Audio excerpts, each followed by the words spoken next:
Hello everyone, అందరూ ఎలా ఉన్నారు? బాగున్నారా? నేను ఈరోజు మీకు ఒక ఇన్స్టెంట్ చట్నీ గురించి చెప్దాం అనుకుంటున్నానండి. అదేంటంటే కొబ్బరికాయ నిమ్మకాయ చట్నీ. మీకు కొన్ని పోపు సామాన్లు అండ్ ఎండుమిర్చి, ఒక 2 నిమ్మకాయలు, ఒక కొబ్బరికాయ, అంతే. స్టవ్ మీద కళాయి పెట్టుకుని అందులో ఆయిల్ వేసి కొద్దిగా శనగపప్పు, కొద్దిగా మినపప్పు, కొద్దిగా ఆవాలు, కొంచెం జీలకర్ర అందులో వేయాలి. కొబ్బరి హెల్త్కి చాలా మంచిదండి.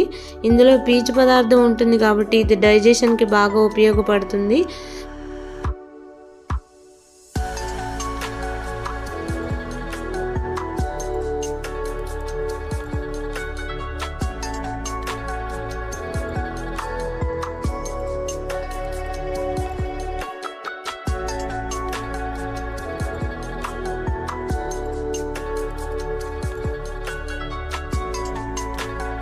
నాకు ఈ చట్నీని తయారు చేయటం మా వారు నేర్పించారండి.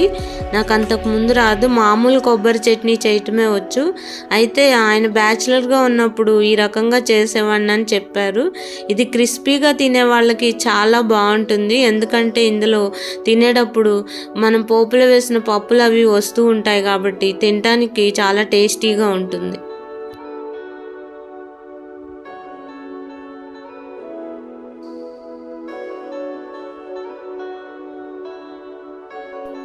తర్వాత ఇందులో కొద్దిగా కరివేపాకు కూడా వేసుకుని అది కూడా వేగిన తర్వాత స్టవ్ ఆఫ్ చేసుకోవాలి. తర్వాత ఈ పోపులో ఉన్న మిరపకాయల్ని ఒక ప్లేట్లోకి తీసుకోవాలి. ఎందుకంటే ఈ మిగిలిన పోపు డైరెక్ట్గా చట్నీ అయిపోయిన తర్వాత అందులో కలపడమే. ఈ మిరపకాయల్ని మనం స్మాష్ చేయాలి కాబట్టి విడిగా తీసుకుని చల్లారే వరకు ఆగితే ఇవి బాగా గట్టిగా అయిపోతాయి. అప్పుడు వీటిని నలపడం చాలా ఈజీ అన్నమాట. చల్లారేలోపు మనం ఒక కొబ్బరికాయను ముక్కలు చేసుకుని దాన్ని మిక్సీ పట్టుకోవాలి. చల్లారాయండి. ఇందులో కొద్దిగా పసుపు, సరిపడా ఉప్పు వేసి మిరపకాయల్ని స్మాష్ చేయాలి. యాక్చువల్గా బ్యాచిలర్స్ రూమ్లో మిక్సీలు అలాంటివి ఉండవు కదా.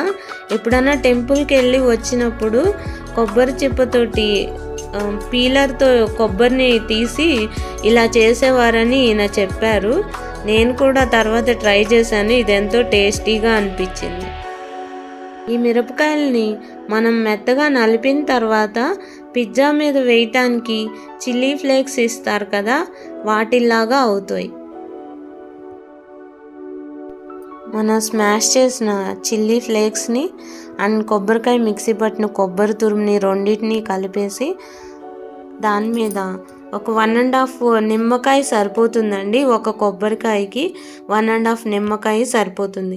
ఇందులో గింజలు అవి తీసేసి ఆ నిమ్మకాయ రసాన్ని ఈ కొబ్బరిలో పిండుకోవాలి. నిమ్మకాయ కూడా చాలా మంచిది హెల్త్కి.